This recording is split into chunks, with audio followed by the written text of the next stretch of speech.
बाळा, आम्ही तुला एक गोष्ट सांगतो. एक माणूस होता, त्याचे 3 मित्र होते आणि त्या माणसाच्या मृत्यूच्या अखेरच्या समयी ते 3ही मित्र त्याला भेटायला आले. माणसाने तिघांना प्रश्न विचारला की बाबांनो, आयुष्यभर तुम्ही माझी सोबत केली, आता मृत्यूनंतरही माझी सोबत कराल का? त्यावर पहिला मित्र म्हणाला की आयुष्यभर मी तुझी सोबत केली, मात्र आता माझा नाईलाज. दुसरा मित्र म्हणाला की मी तुझी सोबत तुझे अंत्यविधी पूर्ण होईपर्यंत करू शकतो. तिसरा मित्र म्हणाला की मी आयुष्यभर तुझी सोबत केली आणि मृत्यूनंतरही मी तुझी सोबत करेन. हे 3 मित्र कोण होते ठाऊक आहे?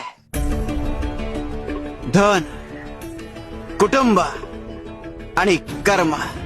धन तोवर तुमची सोबत करतं जोवर तुम्ही जिवंत असता. कुटुंब तोवर तुमची सोबत करतं जोवर तुमचे अंत्यविधी पूर्ण होत नाही. मात्र कर्म हे मृत्यूनंतर कायम तुमच्या सोबत असतं. आणि इतकंच काय, तर तुमचा पुढचा जन्म हे तुमच्या कर्मांवर अवलंबून असतो. तेव्हा कायम चांगली कर्म करा आणि स्वप्न अशी पहा ज्यात स्वतःच्या आधी इतरांचा विचार सामावलेला असेल. शिव शंकर शंभा.